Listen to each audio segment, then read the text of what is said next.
받을 때는 기분이 굉장히 좋습니다. 그죠? 받는 것 좋습니다. 그것이 허접한 것이든 허접하지 않는 것이든 굉장히 좋습니다.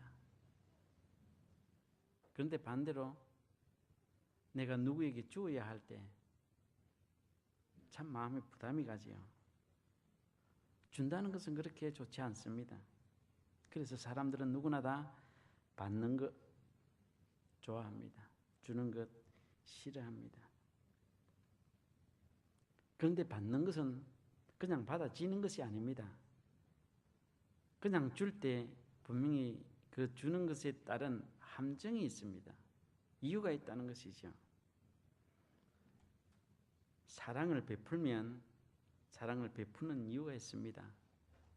미워하면 미워하는 이유가 있고, 친절하면 친절하는 이유가 있고, 불친절하면 불친절한 이유가 있습니다.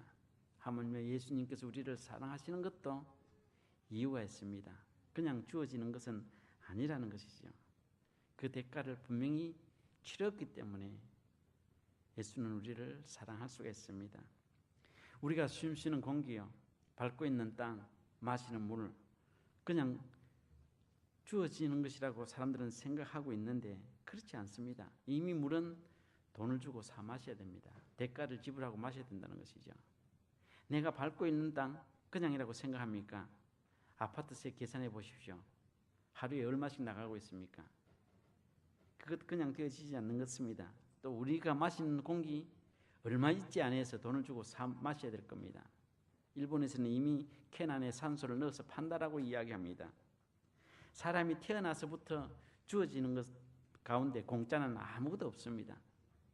모두가 다 그 대가를 지불해야만이 그것을 얻을 수가 있습니다. 그런데 사람들은요, 내가 공짜로 받는다는 것 때문에 다른 것을 생각하지 않아요. 공짜로 받는 것 때문에 앞뒤를 가리지 않는다는 것입니다. 그래서 많이 쏟게 되어지지요. 태어나면서부터 지불하는 것에 사람들은 불안해하고 있습니다.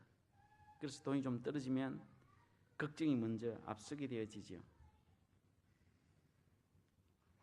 앞뒤를 생각하지 아니하고 받는 것 때문에 당하는 그 어려움들은 우리가 살면서 충분히 경험했을 것입니다. 우리가 연휴나 연말이 되면 빅세일을 많이 합니다. 세일을 하면 우리는 좋아합니다. 새벽부터 장사를 이루고 줄을 서지요. 그들이 손해가면서 세일을 합니까? 아닙니다. 빅세일을 하는 그 뒷면에는 또 다른 이유가 있다는 것입니다. 또 요새 간혹 보면 하나를 사면 두 개를 줍니다. 장사하는 사람들이 자기가 손해가 가면서 그렇게 합니까? 물론 말은 손해가 간다라고 이야기하죠. 그러나 그렇지 않습니다. 또한 남는 것이 있기 때문에 그렇게 하는 겁니다. 이처럼 세상에도 공짜는 아무것도 없습니다. 다 대가를 지불하고 받게 되어지는 것입니다. 오늘 우리의 영적인 것도 마찬가지입니다. 대가를 지불하고 분명히 받게 되어지는 것입니다. 공짜로 주는 것이 있다고 하면 마귀가 주는 것은 공짜입니다. 그러나 그 결과는 참담한 것이죠.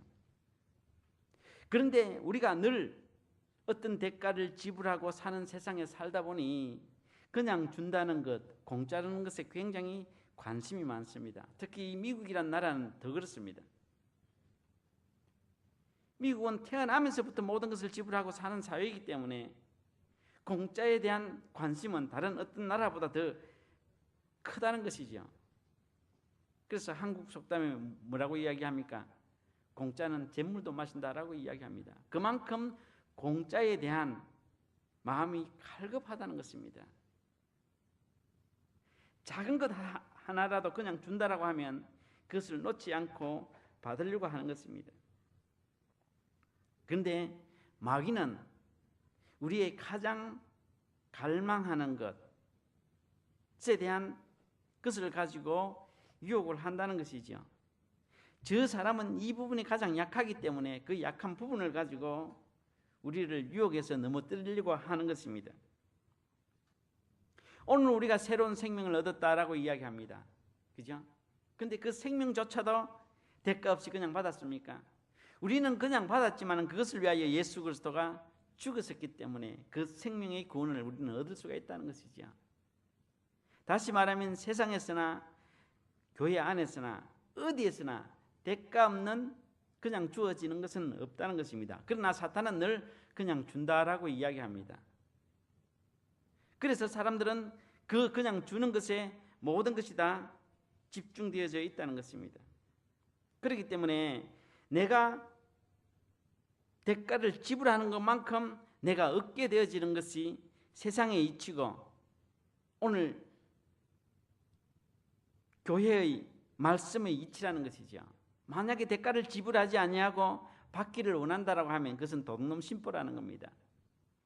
오늘 하나님과 우리 사이에도 나의 희생을 치르지 아니하고 받기를 원한다라고 하면 그것은 도둑놈 심보라는 것입니다. 분명히 하나님을 믿는 것만큼 그에 준하는 나의 희생이 따라야만이 하나님께서 그 희생을 통해서 나에게 주신다는 것이죠. 그냥 무조건 준다라고 하는 것에 대해서 우리가 현혹되면 안 된다는 것입니다. 그래서 그냥 받아라라고 하면 우리가 거기에 따른 함정이 있는 것을 생각해야 된다는 것이죠. 그래서 그냥 받는다는 것에 대해서는 굉장히 주의를 하고 조심을 해야 되지만은 내가 정당한 대가를 지불하고 받는 것에 대해서는 그렇게 의심할 필요가 없다는 것입니다. 오늘 읽었던 본문의 내용을 보면 그렇습니다. 마귀가 예수를 이끌고 천하만국을 보여줍니다. 그러면서 마귀가 뭐라고 이야기합니까? 이 천하만국을 내가 그냥 받은 것인데 내가 너에게 주겠다라고 이야기합니다. 그런데 사람들은 천하만국을 너에게 주겠다라고 하는 것에 대해서 관심을 가진다는 것이죠. 내가 저 천하만국을 받는다? 거기서 끝나버립니다. 한번 생각해 보십시오. 천하만국이 누구의 것입니까? 누가 이 천하만국을 만들었습니까? 그런데 사람들은 내가 저것을 그냥 공짜로 받는다라고 하는 것 때문에 거기에 대한 전혀 생각하지 않는다는 것이죠. 내가 조금 있으면 저 천하만국을 받게 된다. 너 정말 좋다. 신난다. 거기에 머물러 있다는 것이죠. 천하만국은 누가 만들었습니까? 하나님이 만드셨습니다. 하나님이 것입니다. 사탄이 처음부터 마지막까지 거짓말입니다. 내가 하나님으로부터 받아서 내가 그것을 너에게 준다라고 이야기하는 그 자체가 거짓말이라는 것이죠. 하나님이 마귀에게 주지도 않았을 뿐만 아니라 전혀 마귀와 상관없는 것이라는 겁니다. 그런데 마귀는 뭐라고 이야기합니까? 내가 하나님으로부터 공짜로 받았기 때문에 공짜로 너에게 준다라고 이야기합니다. 그러면 그것을 듣는 사람은 준다라는 여기만 관심이 있다는 것이죠. 공짜로 받는다는 것만 관심이 있다는 것입니다. 그렇기 때문에 거기에 다 넘어가게 되어지는 것입니다. 그래서 요한복음 1장 14절에 뭐라고 이야기합니까? 말씀이 육신이 되어 우리 가운데 거하신다라고 이야기합니다. 다시 말하면 하나님의 말씀이 육신이 되어 우리 가운데 거하는 사람은 그냥 받는다, 그냥 준다라는 말에 현혹되지 않는다는 것입니다. 그 말씀이 육신이 되어 내 삶 가운데 역사하는 것을 알기 때문에 그런 유혹에 넘어가지 않는다는 것이죠. 아무리 옳은 말일지라도 그 옳은 말이 누구의 입에서 나오냐에 따라서 달라지는 것입니다. 여러분, 성경 말씀을 하나님께서 말씀하시면 하나님 말입니다. 성경 말씀을 사탄이 이야기하면 그건 사탄이 말입니다. 그런데 우리는 다 같이 하나님의 말로 이해하고 있습니다. 그렇지 않습니까? 성경은요, 불경을 가지고 우리들에게 야 이렇게 하라라고 이야기하겠습니까? 성경은 이슬람 경전을 가지고 우리에게 이렇게 하라라고 이야기하겠습니까? 여러분 어떻게 생각합니까? 절대 그렇지 않습니다. 우리가 익히 알고 있는 하나님의 말씀을 이용해서 이렇게 이야기합니다. 그러면 우리는 누구의 입에서 나오는가 전혀 생각하지 않습니다. 하나님의 말씀이다. 아멘. 그런데 그것은 사탄의 말이라는 것이죠. 사탄은 오늘 우리가 믿고 신뢰하고 있는 이 말씀을 통해서 우리에게 유혹하고 있습니다. 내가 그저 받았으니 그저 주겠다. 이러한 것에 넘어가게 되는 원인은 어디에 있습니까? 욕심에 있습니다. 욕심. 하나님의 말씀이 육신이 되어 내 가운데 거하는 사람에게는 이러한 욕심이 차랄 수가 없는 것이지요. 그런데 하나님의 말씀을 듣되 그 말씀이 육신이 되어 나에게 소화되어 나오지 않는 사람은 욕심이 가득 차 있다는 것입니다.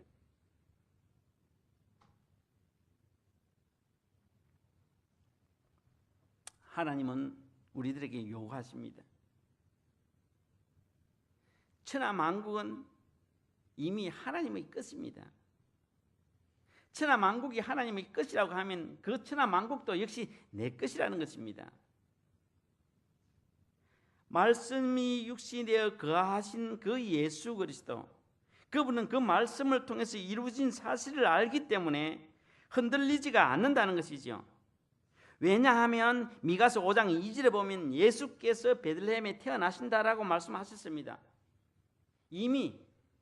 그리고요 이사야서 7장 4절에 보면 동령녀 마리아를 통해서 나시다라는 말씀도 있습니다. 그 말씀이 기록된 말씀이 오늘 이루어져서 예수 그리스도로 이 땅에 나타났다는 사실을 누구보다도 예수님 자신은 안다는 것이지요. 또한 고린도전서 15장 3절에서 5절을 보면 그는 죽으시고 부활하신다는 말씀이 있습니다. 그것은 아직도 이루어지지 않는 예수 그리스도의 어떤 미래에 대한 이야기라는 것이죠. 그 말씀이 육신되어 이루어진다는 사실을 믿는 예수 그리스도라고 하면 역시 그 말씀도 믿는다는 것입니다. 오늘은 이루어지지 아니했지만 기록된 그 말씀이 언젠가는 이루어질 것이라고 믿는다는 것입니다. 그렇기 때문에 아무리 사탄이 그냥 준다 가지라고 한들 거기에 넘어갈 필요가 없다는 것입니다. 왜? 천하만국이 하나님의 것이고 천하만국이 내 것이고 너 것인데요, 그것이 무슨 소용이 있습니까? 그런데요 말씀이 육신되어서 그 말씀의 열매가 삶 속에서 이루어지지 못한 사람들은 그냥 다른 것 전혀 생각하지 않습니다. 그냥 준다, 그냥 받아라, 여기만 관심이 있다는 것이지요. 그래서 우리는 늘 쏟게 되어지는 것입니다. 또 이런 사람들은 어떤 사람입니까? 말씀만을 듣기를 원하는 사람입니다. 그래서 이 사람들의 믿음은 다른 데 있는 것이 아니라 귀에 있습니다. 그래서 말씀을 쫓아다니는 것이지요. 이런 사람들에게는 말씀이 육신되어 나타날 수가 없습니다. 그냥 좋은 소리로, 은혜 받는 소리로 그 순간에 듣고 나가면 끝나버립니다. 운전면허 시험을 치면 쳐넣기 전까지는 좀 아는 것 같아요. 연필을 딱 놓고 시험지를 딱 돌려주고 난 뒤에는 전혀 기억나지 않는 것처럼 오늘 말씀만을 쫓는 사람이 그렇다는 것입니다. 좋은 말씀만 늘 따라다니는 것이죠. 그런데 그 말씀을 듣는 순간에는 너무 은혜롭고 성령 충만하고 좋습니다. 그것으로 끝나버리는 것이죠. 그 말씀이 예수님처럼 육신이 되어 생활 가운데 나타나지 않는다는 것입니다. 그렇기 때문에 늘 공짜와 같은 그런 곳에 관심이 있다는 것이죠. 그래서 늘 사탄의 유혹에 넘어갈 수밖에 없습니다. 그래서요 속는 사람이 계속해서 속습니다. 사기꾼한테 사기 당한 사람이 늘 사기꾼한테 사기를 당합니다. 왜 그럴까요?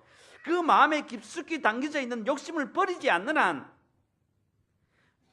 그 유혹에 넘어갈 수밖에 없다는 것입니다. 그렇지 않습니까? 여러분들이 거짓말에 속고 사기꾼에 속습니까? 안 속습니다. 그 욕심이 있는 사람, 다시 말하면 하나님의 말씀은 알고 있대 그 말씀이 내 삶 속에서 역사하는 것을 전혀 경험하지 못한 사람, 그래 좋은 소리는 꽉 알고 있지만 그 좋은 소리가 자기 생각에서 전혀 필요가 없는 사람, 그런 사람이라는 것이죠. 아무리 공부를 잘하고 열심히 하면 뭐합니까? 시험 뜰 때 제대로 점수가 안 나오면 공부 잘하는 것이 아닙니다. 오늘 말씀만을 쫓는 사람이 그렇다는 것이죠. 그냥 준다는 것이 그래 공짜구나 같이 잘하고 하는 것과 똑같다는 것입니다. 그러나 말씀이 육신되어서 생활 가운데 늘 나타나는 사람들은 전후 좌우를 아는 사람이라는 것입니다. 그래서 사탄은 예수님께 천하만국을 보여주면서 내가 그저 받았으니 내가 그저 주겠다라고 했던 이 말을 듣고 예수님은 어떻게 생각했습니까? 천하만국도 하나님의 것이고 천하만국이 하나님의 것이라고 하면 또한 내 것이다라고 생각하는 것이죠. 그렇기 때문에 넘어갈 필요가 없다는 것입니다. 사탄은 처음부터 마지막까지 모조리 다 거짓말을 하고 있습니다. 그런데 우리가 보면 어리석다라고 하지만은 그 당시 내 입장이 되보면 우리 어리석지 않습니다. 여러분도 주위에 있는 사람들을 보면 있죠. 참 저건 안 되는 일인데 철떡같이 믿고 그 일을 하는 사람이 있습니다. 한동안 우리 아메이가 굉장히 유행을 했죠. 안 되는 것은 아닙니다. 다 되는 겁니다. 그런데 많은 사람들이 어떤 신처럼 그것을 신봉하고 다니던 직장도 치우고 그것을 하는 사람이 있더라고요. 적어도 6개월 못 갑니다. 1년 못 갑니다. 아무리 좋은 것이 있다라고 할지라도 그 좋은 것이 내 속에서 내 삶 가운데 나타나고 열매가 맺어질 때의 좋은 것이지 아는 것 가지고 좋은 것이 아니라는 것입니다. 그렇기 때문에 하나님의 말씀은 구름 위에 둥둥 떠다니는 것이 아니라는 것이죠. 아무리 좋은 하나님의 말씀이 구름 위에 떠다니면 뭐합니까? 나하고 관계가 없습니다. 그 말씀이 살아서 내 속에서 역사할 때 그 말씀이 가치가 있는 것입니다. 여러분 그렇지 않을까요? 요사이 카톡이 있기 때문에 좋은 말 할 줄 다 합니다. 한국에 있는 제 친구들 어릴 때부터 같이 자랐잖아요. 그래서 그 친구가 그런 아주 좀 유명한 그런 시를 나한테 보낸다는 것은 이해할 수가 없습니다. 동영상 뭐 재밌는 글들 있죠. 참 왜 그럴까요? 이제 듣는 기는 충분히 발달되었습니다. 그러나 그의 산들은 전혀 아니라는 것이죠. 아무리 내가 좋은 것을 알고 있다라고 할지라도 그것이 내 생활에 나타나지 않으면 아무런 소용이 없다는 것입니다. 그렇기 때문에 유혹에 우리는 넘어가게 되어지는 것입니다. 그런데 사탄이 앞에서 이야기했던 것처럼 우리들에게 요구하는 것들이 있는데 말도 되지 않냐 하는 터무니없는 소리로 요구하는 것이 아닙니다. 그 마태복음 10장 8절에 보면 어떤 말씀이 있습니까? 너희가 거저 받았으니 거저 주라는 말씀이 있습니다. 사탄이 이 말을 했습니다. 내가 하나님으로부터 거저 받았으니 거저 받은 이것을 내가 너희에게 거저 주겠다라고 이야기합니다. 얼마나 은혜로운 말입니까?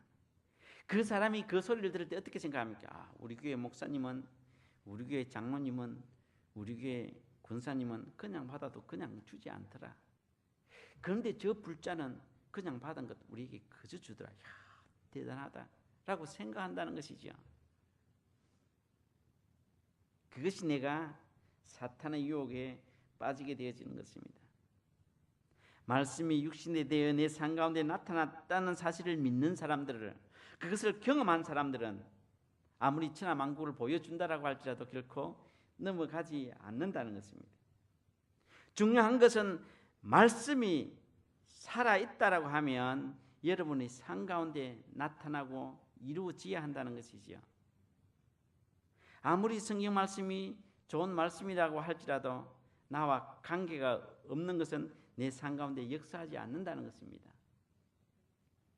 이런 신앙은 아무런 소용이 없다는 것이죠.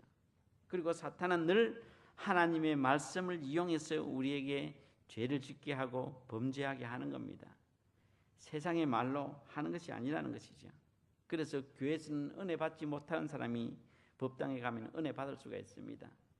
다른 종교에 가면 얼마든지 은혜 받을 수 있습니다. 왜 그럴까요? 귀로만 듣는 믿음이, 귀로만 듣는 신앙이기 때문에 그렇습니다. 그 내면에는 뭐가 있습니까? 욕심이 자리 잡기 있기 때문에 그렇습니다. 그래서 이상한 교회 다니는 사람들을 나오면 정상적인 교회 가겠습니까? 안 가겠습니까? 또 이상한 교회 갑니다. 참 희한합니다. 이상한 교회 다니다가 실컷 고생했으면 수많은 정상인 교회 놔두고 이상한 교회 꼭 찾아갑니다. 내 마음에 욕심이 있기 때문에 그렇다는 것입니다. 그런 사람은 말씀은 듣되 말씀이 육신이 되어 그 삶 가운데 나타나지 아니하기 때문에 그렇습니다. 찾고 찾았던 교회가 그 앞에 비슷한 교회 간다는 것이죠. 야고보서 1장 12절에서 15절에 보면 욕심이 잉태한 적 죄를 낳고 죄가 장성한 적 사망을 낳느니라 라고 이야기합니다. 그 욕심이 죄를 짓게 되고 그 욕심이 결국에는 나를 죽게 한다는 것입니다. 사탄은 그런 것을 잘 알기 때문에 천하만국 내가 받았으니 내가 그냥 주겠다. 내 욕심 하나 차리지 아니하고 그냥 주겠다라고 이야기하면 사람들은 주겠다는 것에 혹 넘어가서 그 사탄의 말에 순종하게 되어지는 것입니다. 그리고 난 뒤에 그냥 주는 것으로 끝나면 관계없습니다. 뭐라고 이야기합니까? 받았다 생각하면 그러면 나한테 주라라고 이야기하죠. 그러면 그것은 하나님의 사람입니까? 사탄의 사람입니까? 사탄의 사람입니다. 우리가 아무리 성령 충만 은혜 받고 아무리 말씀을 알고 있다라고 할지라도 마지막에 그 사람은 사탄에게 절한다는 것이죠. 그러면 아무런 소용이 없다는 것입니다. 작은 욕심이 죄가 되고 그 죄가 결국 자기를 죽게 하는 것입니다. 그렇기 때문에 은혜를 받고도 그 욕심이 버려지지 아니하면 결국 나는 죄를 짓게 되어진다는 것이죠. 사탄은 이것을 우리들에게 너무 잘 알고 있습니다. 그래서 오늘 지금 여러분들에게도 똑같은 요구를 하고 있습니다. 내가 그냥 받았으니 내가 너희들에게 그냥 주겠다. 그것이 누구에게 나온 말입니까? 하나님의 말씀이지만은 하나님께로부터 나온 말이 아니라 사탄에게서 나온 말입니다. 거기에 넘어가면 결국 그것이 죄가 되고 그 죄가 나를 죽게 하게 되어질 것입니다. 그렇기 때문에 말씀을 안다는 것 굉장히 중요하지만 그 말씀이 살아서 내 생활 가운데 역사하는 것 더 중요합니다. 아무리 말씀하는 것 소용이 없습니다. 아무리 내 지식적인 말씀은 소용이 없다는 것이죠. 그렇기 때문에 여러분이 알고 있는 말씀을 더 배우려고 생각하지 말고 알고 있는 말씀을 자신에게 적용해 보십시오. 가장 미워하는 남편이나 아내에게 적용해 보십시오. 정말 사랑하는 자식에게 그 말씀을 한번 적용해 보십시오. 그러면 그 말씀이 육신이 되어 여러분 가운데 능력으로 열매로 나타나게 되어지는 것입니다. 그럴 때 세상 천하가 여러분에게 그저 준다라고 할지라도 그런 것 부럽지 않습니다. 하나님이 나의 하나님이고 하나님이 나의 아버지이기 때문에 그분 것이 곧 나의 것이라는 것을 안다는 것이지요. 그러나 그렇지 못하면 오늘도 내일도 그들의 속임수에 쏟게 되어지는 것입니다. 이것이 오늘 수많은 교인들이 반복을 하고 있습니다. 그래서 성경 공부를 하면 3시간씩 한 사람이 있습니다. 설교를 하면 막 1시간 반까지 하는 사람이 있더라고요. 그 많은 설교 알아서 뭐 하겠습니까? 아무런 소용이 없습니다. 오늘 내가 알고 있는 말씀을 내 생활 가운데 적용해서 그 말씀의 열매를 내가 취하고 먹고 마실 때에 이 세상 어떤 유혹도 내가 넘어가지 않는다는 것이죠. 그리고 그러한 인생을 살아갈 때 하나님을 믿는 신앙을 가진 내가 얼마나 자랑스러운지 모릅니다. 오늘 이 말씀을 통해서 우리에게 교훈하고 있는 말씀은 바로 이와 같은 말씀이라는 것이죠. 그래서 누가복음 4장 8절에 예수님께서 대답하시어 이르시되 기록된 바 주 너희 하나님을 경배하고 다만 그를 섬기라라고 그렇게 대답했습니다. 왜냐하면 하나님의 것이 나의 것이기 때문에, 나의 것이 하나님의 것이기 때문에 내가 섬겨야 될 대상은 마귀가 아니라 하나님이고 내가 경배해야 될 대상은 마귀가 아니라 하나님인 것을 알기 때문에 내가 오직 섬겨야 될 그 사람은 여호와 하나님이다라고 그렇게 고백을 하고 있습니다. 여러분의 삶 가운데 그런 유혹들이나 그런 어떤 괴락들이 온다라고 하면 오늘 누가복음 4장 8절의 말씀을 기억하십시오. 천하만국은 하나님의 것입니다. 그분이 허락 없이 되어지는 것은 아무것도 없습니다. 아무리 준다라고 할지라도 그것은 다 거짓말입니다. 대가 없이 이루어지는 것은 다 거짓말입니다. 그렇기 때문에 하나님의 말씀이 여러분의 삶 가운데 살아서 꿈틀거리며 역사하는 그리스도인의 삶을 살기를 축원합니다. 그래서 그 열매를 통해서 여러분의 삶이 하나님의 영광이 되어지게 하시고 여러분의 삶이 하나님께 기쁨이 되어지는 복된 인생이 되기를 축원합니다.